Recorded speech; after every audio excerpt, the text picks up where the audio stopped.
우리 임마누엘의 찬양들을 기뻐 받아 주신 것 진심으로 감사드립니다. 항상 저희들 말씀이 생각나는 은혜를 허락해 주시고, 오늘 하나님 아버지 세상 속에서 예수 믿는 사람답게 살다가 오늘 하나님께 예배드리기 위해서 나왔고 말씀 듣는 시간이 되었습니다. 말씀을 들을 때 저희가 회복되게 하시고 또 세상에 나가서 승리할 수 있는 저희들 되게 해 주시옵소서 간절히 부탁드렸고 우리 주 예수 그리스도 이름으로 기도드립니다.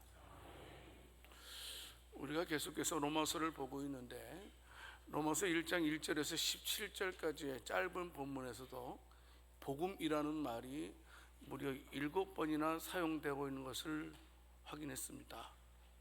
사도 바울은 나는 예수님의 종입니다 라고 자처를 하면서요, 뭐라고 말합니까? 하나님의 복음을 위해서 세상으로 파송된 사도입니다 이렇게 고백을 했습니다. 복음 증거가 나의 사명입니다 라고 지금 바울이 고백을 하고 있죠. 복음 증거를 위해서 이 거룩한 열정을 불살랐던 바울의 모습을 우리는 말씀을 통해서 듣게 될 것입니다.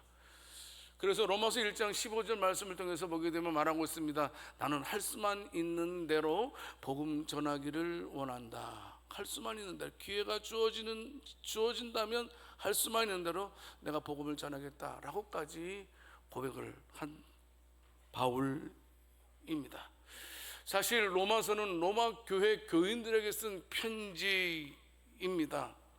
여러분, 로마 교인들은 어떻습니까? 복음을 모르는 자들이 아닙니다. 이미 예수 그리스도를 믿음으로 말미암아 구원받은 자들입니다.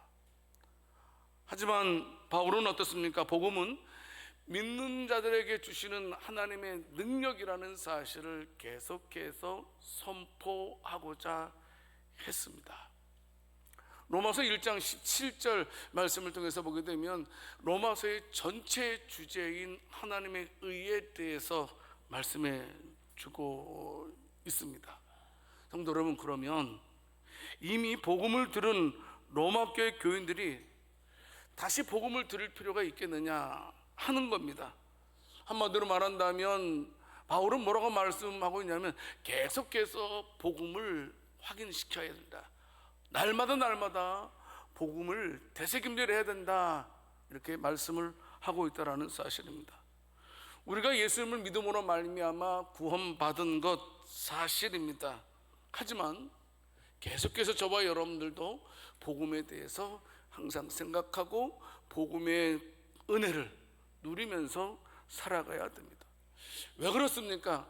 여러분, 우리가 복음에 대한 분명한 이해를 갖기 위해서 복음을 생각하는 겁니다. 자꾸 우리가 복음을 생각하다 보면 복음이 무엇인지를 분명하게 이해할 수 있게 되는 거죠. 만약에요, 우리가 신앙생활을 오랫동안 해왔지만 복음에 대한 분명한 이해가 없을 때는 어떻습니까? 사단의 유혹에 그리고 이단의 미혹에 빠지거나 그리고 또 삶을 통해서 지쳐서 넘어질 때가 종종 있는 것을 보게 됩니다. 우리가 흔들림 없는 신앙생활을 하기 위해서는 매일매일 복음의 은혜를 누리면서 살아가야 한다는 말씀이죠. 뿐만이 아니고 여러분, 저와 신앙생활 하면서요, 우리들은요 복음을 체험할 줄 알아야 됩니다. 복음의 은혜가 얼마나 큰 은혜인지, 복음이라는 것이 말할 수 없는 은혜라는 사실을 우리가 체험하기 위해서 매일매일 복음을 묵상을 해야 한다는 것입니다. 복음을 아는 것과 복음을 체험하는 것과 체험하지 못한 것은 큰 차이가 있습니다. 또 우리가 복음에 대해서 계속 묵상해야 되는 이유는 다른 이유가 아닙니다. 다른 사람들에게 복음을 증거하기 위해서 우리가 매일매일 묵상해야 된다는 겁니다. 여러분, 사람은요 자기가 생각하는 건 말이 나오게 돼 있어요. 그렇지 않나요? 요새 유행하는 게 뭐가 있습니까? 그것을 생각하는 사람은 그 얘기가 나와요. 마찬가지로 우리가 복음을 계속해서 묵상을 해야지만 우리가 만나는 사람마다 복음을 제시할 수 있다는 사실입니다. 이 정도면 됐지 뭐, 나만 알면 됐지 뭘 하면서 복음을 생각하지 않는다면 어떻습니까? 우리는 다른 사람에게 복음을 전하지 못할 것입니다. 여러분, 지난 수요일에 제가 설교를 했습니다. 교인들에게 제가 여쭤봤습니다. 한 달 동안 있으면서 한 번이라도 예수님 믿으세요 라고 말해보신 분들 손 한번 들어보세요 라고 했습니다. 똑같이 해보겠습니다. 한 달 동안 있으면서 예수님 믿으세요 라고 한 번이라도 말해본 손 들어보세요. 한 번이라도 말해보면 어이구야, 아유, 그래도 있으니까 다행이네요, 그죠? 있으니까 다행이네요. 그렇습니다. 여러분, 뭐 복음 무슨 뭐 내가 다 아는 얘기인데 뭐 더 이상 알 필요가 없는데 뭐 매일매일 무슨 복음을 생각합니까? 라고 말해서는 우리가 복음의 진보가 절대로 일어나지 않는 겁니다. 매일매일 우리가 복음을 되새김질할 때에 우리의 삶이 달라지고 세상을 변화시킬 수 있는 것이죠. 자, 그러면 좀 더 구체적으로 오늘 말씀을 통해서 저와 여러분들이 상기할 것 첫 번째는 뭐냐 하면, 성도 여러분, 제 가운데 있는 모든 사람들은 다 하나님의 진노 아래에 있다는 겁니다. 다른 말로 말하면 죄의 문제를 해결하지 않은 사람은 하나님의 진노 아래에 있다는 이 진리를 꼭 알고 있어야 됩니다. 다른 말로 말하면 아직 예수 그리스도를 믿지 않은 사람들에게는 죄송하지만 하나님의 진노가 그 위에 머물러 있다는 사실입니다. 그래서 로마서 1장 18절 말씀을 통해서 보게 되면 하나님의 진노가 하늘로부터 나타난다, 이렇게 기록되어져 있습니다. 이 말씀은 무슨 말씀입니까? 우리 하나님은 죄에 대해서 철저하게 반대편에 서 있는 분이라는 사실입니다.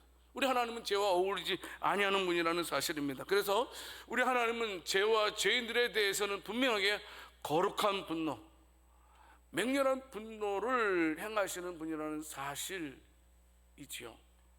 여러분, 어떤 분이 이렇게 묻습니다. 아니, 여러분들이 믿는 하나님 사랑의 하나님 아닙니까? 무슨 사랑의 하나님이 벌을 줍니까? 이게 말이 안 됩니다. 이렇게 말하시는 분도 간혹 종종 있지 않습니까? 혹시 여러분들 주변에 이런 사람이 있으면 이런 사람들을 의로운 사람이라고 말할 수 있겠습니까? 어떤 사람입니까? 응? 아무리 어떤 사람이 착한 일을 해도 칭찬해 주지 않는 사람이 있더라고요. 아무리 어떤 사람이 착한 일을 해도 그것에 대해서 감동받지 않는 사람이 있습니다. 한 걸음 더 나가서 지금 길 옆에서 어떤 사람이 폭행을 당하고 있어요. 막 물건을 빼앗고 있어요. 피를 흘리고 있어요. 잘못하면 살해를 당할 수 있는 그런 위기에 처해 있다면 여러분들은 어떻게 하시겠습니까? 보고 그냥 지나치겠습니까? 아니면 가서 말리겠습니까? 어떻게 하겠습니까? 아니면 신고라도 하겠습니까? 만약에 그런 상황을 보고도 그냥 못 본 채 하고 확 지나가는 사람이 있다면 우리는 그런 사람들을 가리켜서 훌륭한 사람, 의로운 사람이라고 절대 말하지 않을 것입니다. 그렇지 않습니까? 죄에 대해서 분노하지 않고 악을 보고도 침묵을 지키는 사람이라면 그런 사람 또한 의로운 사람이라고 우리는 말하지 않을 것입니다. 여러분, 그런데 만약에 하나님이 죄를 보고도 하나님께서 죄에 대해서 침묵하신다면 어떻게 되는 겁니까? 사람도 죄를 보고 여러분 참으로 분노하지 않으면 우리가 그런 사람들을 가리켜서 불의한 자라고도 막 욕하고 또 겁쟁이라고 말하지 않겠습니까? 만약에 하나님께서 불의를 보고도 하나님께서 가만히 계신다면 그 하나님에 대해서 저와 여러분들은 의로운 분이라고 인정할 수 있겠느냐는 겁니다. 아니죠. 만약에 죄와 죄인을 보고도 하나님이 분노하지 아니하신다면 하나님이 아니시지요. 성도 여러분, 구원받지 못한 인간의 가장 큰 문제는 말씀처럼 하나님의 진노 아래에 있는 존재라는 사실입니다.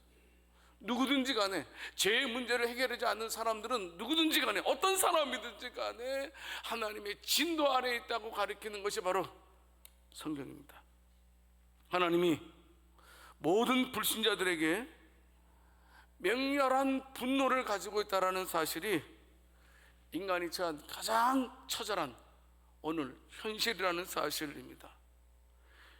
성도 여러분, 그래서요, 사람들에게 구원자 되신 우리 주 예수 그리스도가 꼭 필요한 이유가 바로 여기에 있다는 사실입니다. 예수님은 하나님의 맹렬한 진노로부터 죄인들을 구원해 주시는 분임을 믿으시기 바랍니다. 여러분, 맹렬한 진노 가운데 있는 저와 여러분들을 구원하시기 위해서 예수님 오셨고, 모든 죄 가운데 있는 사람들은 반드시 예수님이 필요하다는 사실입니다. 교회 주된 사역은 여러분들은 뭐라고 생각합니까? 많은 일들을 감당할 수 있습니다. 그러나 그 무엇보다도 하나님의 진노로부터 구원하시는 예수 그리스도를 소개하는 일이 바로 교회 주본문입니다. 이거 기억해야 됩니다. 하나님의 진노를 영원한 형벌을 받는 자들에게서 구세주 되시는 예수 그리스도를 소개하는 것이 바로 교회의 책임, 사명입니다. 여러분, 그런데 이왕이면 왜 사도 바울이 왜 은혜로만으로 시작하지 않고 왜 로마서를 갖다가 어렵고 힘든, 그리고 또 좀 생각하기 복잡한 하나님의 진노라는 말을 사용하시는 것입니까? 내면은 하나님의 진노라는 말 속에서 바울은 하나님의 사랑을 말하게 될 것입니다. 성도 여러분, 혹시 빚탕감 받아본 적 있나요? 한 번도 없죠. 우리가 빚을 탕감 받아본 적이 없으면 어떻습니까? 탕감의 은혜를 모릅니다. 그러니까 탕감 받아본 사람만이 어떻습니까? 그 탕감의 은혜를 알고 있게 되는 겁니다. 여러분, 그렇습니다. 우리가 복음의 진수, 복음의 진가를 알기 위해서는 저와 여러분들이 반드시 범죄한 인류들에게 임할 하나님의 진노를 알아야 된다는 겁니다. 하나님의 진노를 알지 못한다면 우리가 복음의 진수 진가를 깨달을 수 없다는 겁니다. 어떤 면에서 하나님의 진노라는 사실이 얼마나 두려운 것인지를 알지 못한다면 성도 여러분, 저와 여러분들은 복음의 진수를 접했다고 말할 수 없다는 겁니다. 여러분, 사도 바울은 로마서 1장 16절 말씀에서 복음은 절대 차별이 없다라고 말씀해 주고 있습니다. 유대인이나 이방인이나 헬라인이나 야만인이나 다 똑같이 적용되는 것이 바로 복음입니다.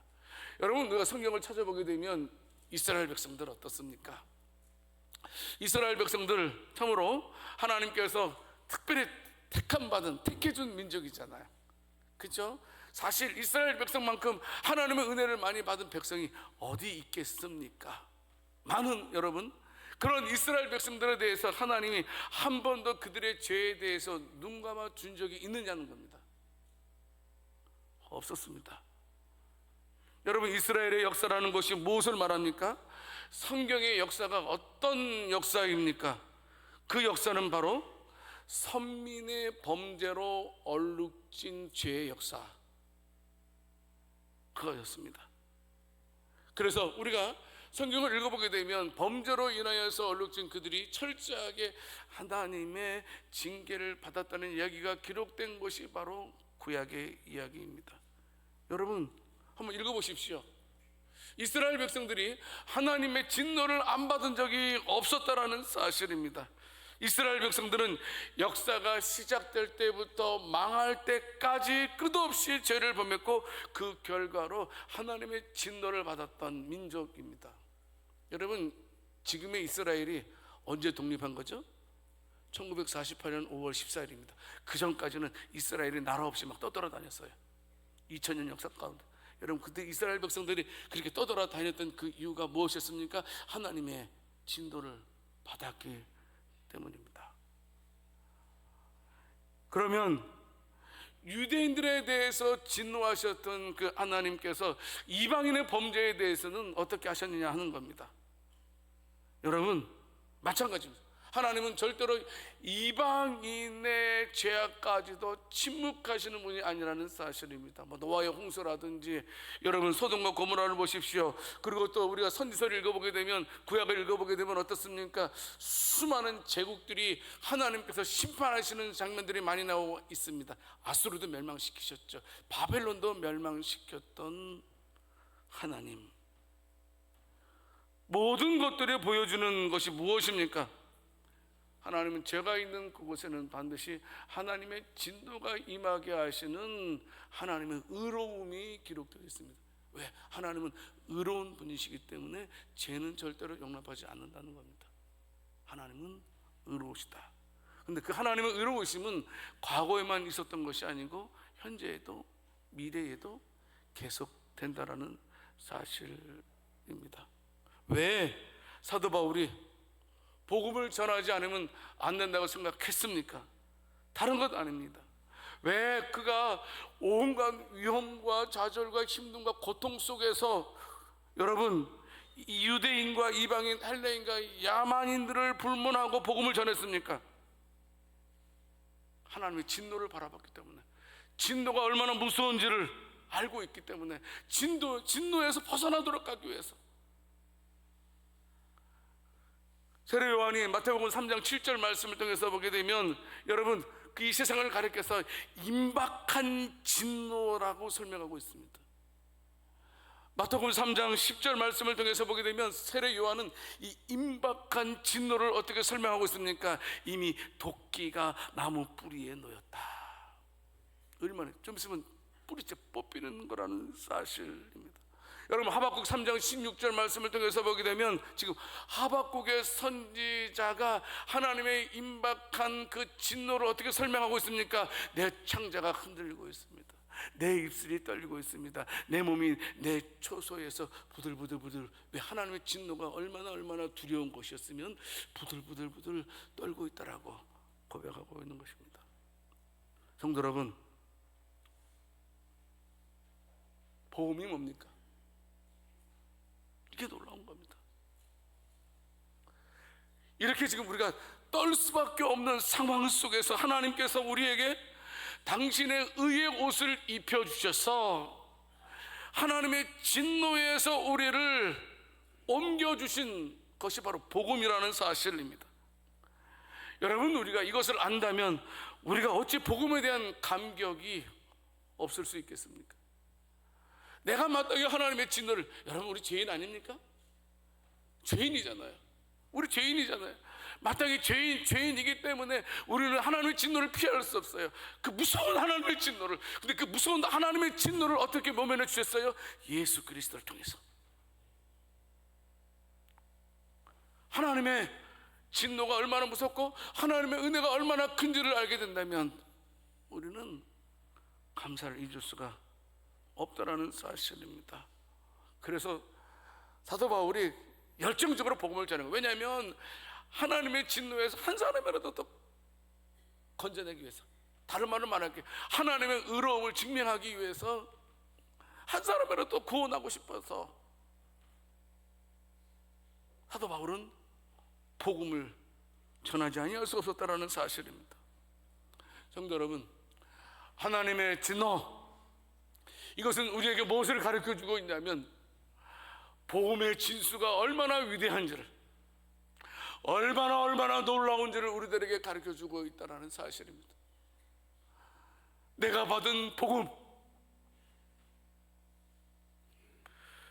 그 복음이 나를 살렸고 그 복음이 나를 하나님의 진노에서 건져주었고 그 복음이 나를 하나님의 나라로 가게 해주신 것에 대해서 절대로 잊어서는 안 됩니다. 성도 여러분, 저와 여러분들은 꼭 기억해야 됩니다. 저와 여러분들이 하염없는 하나님의 은혜를 받은 자들임을 믿으시길 바랍니다. 그래서 하나님의 진노를 두려워할 필요 없습니다. 하나님께서 우리에게 하나님의 진노를 우리에게 말씀해 주고 있는 것은 하나님의 은혜가 얼마나 큰지를 우리들에게 지금 말씀해 주고 있는 거예요. 강조적인 하나님의 은혜입니다. 너희들은 특별한 하나님의 은혜를 받은 자들이다. 나는 특별한 하나님의 은혜를 받은 자라는 사실을 하나님께서 이 시간 우리들에게 외치고 있는 겁니다. 따라서 해보세요. 나는 하나님의 특별한 사랑을 받은 사람이다. 믿습니까? 절대로 좀 안 돼요. 다른 거 없어요. 우리를 하나님의 진노에서 건져주신 것은 다른 거 없어요. 그 믿음, 다른 것, 복음. 우리가 행함으로 어떤 것을 해서 우리가 하나님의 진노를 피한 것 아니잖아요. 그 복음 때문에, 그 은혜 때문에. 여러분, 우리는 믿는다고 말하면서 계속해서 반복해서 하는 게 뭐가 있죠? 범죄함이잖아요. 그럼에도 불구하고 우리가 이렇게 하나님의 진노에서 벗어날 수 있었던 것은 그 복음, 예수 그리스도, 예수님께서 나를 위해서 십자가에 죽으시고 부활하신 것. 두 번째로, 성도 여러분, 하나님은요 연속해서 설명하는 겁니다. 죄인들에 대해서는 반드시 진노하신다는 겁니다. 왜 피조물인 인간을 향해서 진노하시는 이유가 무엇입니까? 무엇 때문에 인간에 대해서 하나님은 진노하시냐? 몇 가지가 있습니다. 좀 여러분들이 좀 어렵지만 첫 번째는 뭐냐 하면 경건하지 않은 것에 대해서 진노하시죠. 로마서 1장 18절 말씀에 모든 경건하지 않음으로 인하여서 하나님의 진노가 하늘로부터 내려왔다. 여러분, 여기서 경건하지 않다는 말은 무슨 말일까요? 이런 겁니다. 여러분, 쉽게 말씀드리면 나는 하나님 없이도 살 수 있어.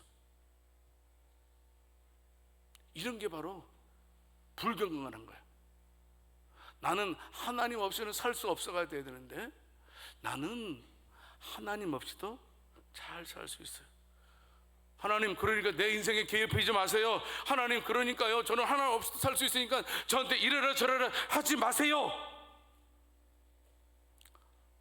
세상 사람들에게 뭐라고 말해요? 하나님을 믿으려면 내 주먹이라 믿어라. 이런 말들 경건치 않은 겁니다. 로마서 1장 21절에서 23절 말씀을 통해서 보게 되면 좀 더 구체적으로 경건하지 않은 것에 대해서 설명해 주고 있습니다. 첫 번째가 무엇입니까? 하나님을 영어롭게 하지 않는, 다음 그림 보여주세요. 하나님을 영어롭게 하지 않는 것, 하나님께 감사하지 않는 것, 하나님을 예배하지 않는 것이 경건하지 않은 것이다 라고 이렇게 21절에서 23절에서 말씀해 주고 있습니다. 여기서 하나님을 영화롭게 하지 못한다는 말은 무슨 말입니까? 하나님의 명예를 지키지 못한다는 말입니다. 여러분, 우리의 모든 것들 하나님께서 우리에게 복을 주셨는데 그것에 대해서 감사하지 않는 것, 그것이 경건하지 않은 것이라는 겁니다. 하나님께 예배하지 않고 우상하는 것, 자기를 믿는 것, 자기를 믿는 것이 바로 불경건한 자들은 하나님의 진노를 받는다라는 사실입니다. 아무리 그 사람이 아주 건전한 시민이고 능력 있는 직장인이고 자비로운 사람일지라도 그가 하나님을 공경하지 않고 하나님께 감사하지 않고 하나님께 예배드리지 않는다면 그 사람은, 성경은 뭐라고 말하고 있다고요? 경건하지 않은 사람, 불경건한 사람. 그런 사람은 어떤 사람이요? 하나님의 진노 아래에 있는 사람이다 라고 말씀하고 있습니다. 두 번째로, 하나님께서 죄인들에 대해서 반드시 심판하시는데 뭐에 대해서? 불의에 대해서 심판하신다라고 말씀해 주고 있습니다. 두 가지를 말씀하고 있습니다. 첫 번째는 성적인 삶의 왜곡 현상. 어렵습니다. 쉽게 말씀드릴게요. 로마서 1장 27절 말씀에 있는 것처럼, 여러분, 우리가 결혼은 남자랑 하는 거예요? 남자랑 여자랑 하는 거예요? 다시 물을게요. 어려워요? 결혼은 남자랑 여자랑 하는 거예요? 남자랑 하는 거예요? 무슨 말이냐면, 근데 오늘날에는 남자랑 여자랑 결혼하는 게 공식적으로 인정되고 있어요. 이러는 것들, 남자랑 여자랑 결혼하는 것을 순리라 그래요. 순리. 또 남자랑 여자랑 결혼하는 것을 영리라 그래요. 성경은. 여러분, 그런데요, 요새는 남자랑 결혼하는 거 뭐가 잘못되냐. 며칠 전에 통계가 나온 거예요. 며칠 전에 청소년 700명을 상대로 해가지고 온라인 조사를 했어요. 놀라운데, 남자랑 좋아하는 게 뭐가 잘못입니까? 라고 말하는 사람이, 청소년들이 몇 프로인지 아세요? 잘못된 거 아니다. 무려 52%가 나왔습니다. 이거 최근에 통계가 나온 거예요. 지원근 박사라는 분이 연구에서 발표했어요. 세상은 그것을 허용하고 있다는 거예요. 여러분 생각해 보십시오. 우리 아들이 저한테 남자아이 데리고 오면서 나랑 결혼할 사람입니다, 그런다면 어떻게 되겠어요? 여러분, 그런데 젊은이들은 이걸 이해를 못합니다. 뭐가 그게 잘못된 거냐? 아니, 이게 그냥 내 자연적인 현상인데 좋은 걸 좋다고 말하는 게 뭐가 죄냐고. 모든 선택은 나한테 있는 거고 내가 결정하는 건데 내가 결정한 것이 뭐가 잘못된 거야? 이게 젊은이들의 생각입니다. 근데 거기에는 여러 가지, 이제까지 우리 한국교회가 제대로 대처를 잘 못한 것 같습니다. 하나님의 판단은 명명백백합니다. 순리가 아니라 영리는 하나님께서 원하지 않는 것이라고 분명히 성경은 말하고 있습니다. 여러분, 간혹 유튜브라든지 인터넷 보게 되면 영리로 산다가, 남자가 남자를 좋아하고 살다가 말년에 와서 이제 막 병에 걸리고 후회하면서 나는 그게 사랑이 아니었다는 것을 이제 알게 되었다라고 고백을 하게 됩니다. 물론 하나님께서는, 동성애자도 하나님께서는 구원하십니다. 고린도전서 6장 11절 말씀을 통해서 보게 되면 고린도 교회도 동성애자가 있었어요, 그 옛날에. 근데 어떻습니까? 그들도 성령 안에서 씻음과 거룩함과 의롭다 하심을 받았느니라, 이겁니다. 분명히 동성애는 죄라는 사실은, 이건 길게 하지 않겠습니다. 여러분, 우리가 죄 짓는 것을 내 권리다라고 말할 수 없는 것처럼 동성애를 권리라고 주장하고 옹호하는 것은 성경에서는 인정하지 않는다는 것 알아야 됩니다. 한 가지 더 말씀드리면, 여러분, 둘째는 인간 공동체를 파괴하는 그런 죄에 대해서는 하나님께서 심판하신다라는 겁니다.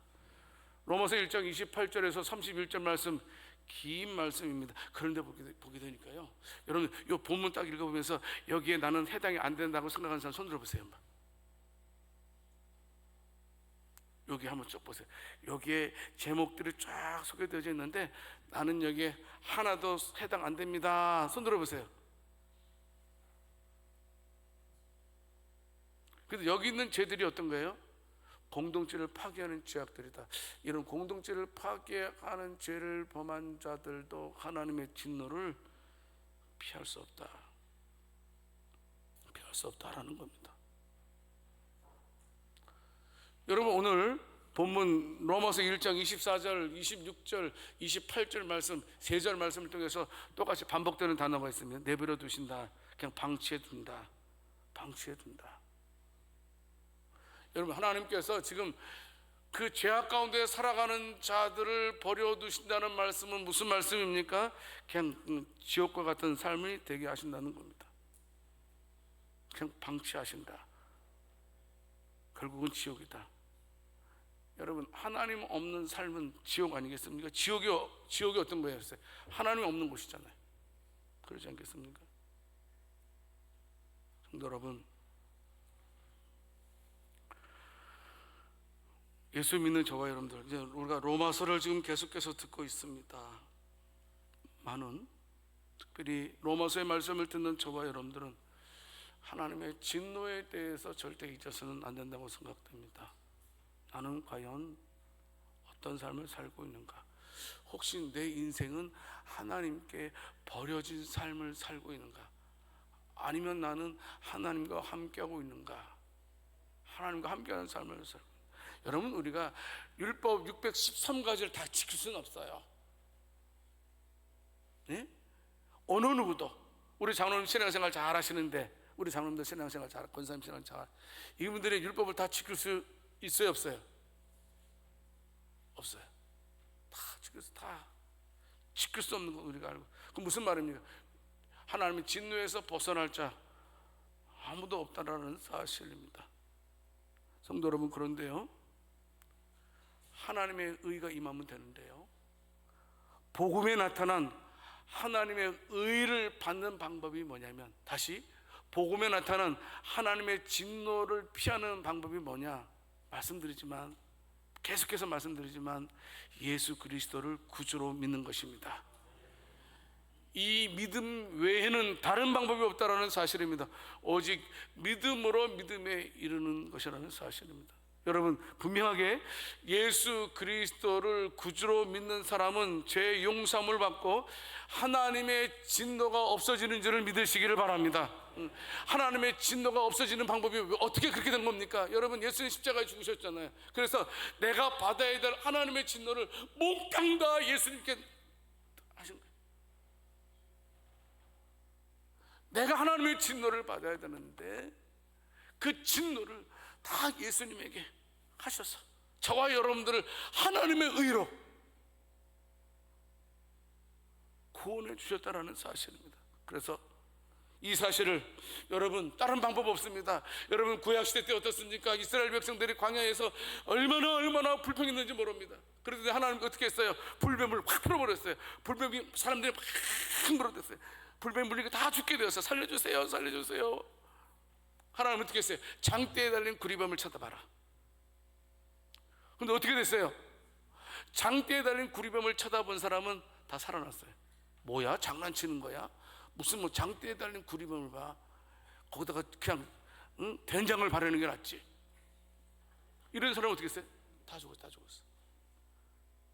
오직 믿음 뭐냐면, 예수 그리스도를 믿는 자, 특별히 예수님의 십자가와 부활을 믿는 자들에 대해서는 하나님께서 하나님의 진노를 거두어 가시고 하나님의 사랑으로 함께 하신다는 사실을 믿으시기 바랍니다.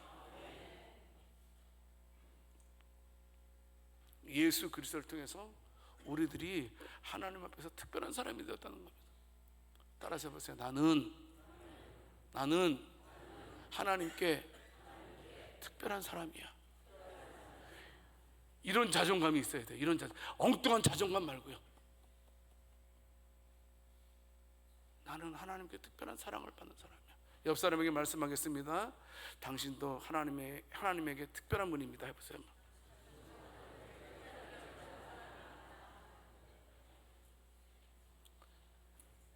더 이상 저와 여러분들은 하나님의 진노의 대상이 아니라 사랑의 대상이라는 사실 꼭 붙들고, 믿음으로 말미암아 복음에 나타난 하나님의 의를 받고 천국 소망을 가지고 살아갈 수 있는 복된 저와 여러분들이 다 될 수 있기를 살아계신 주님의 이름으로 축원합니다.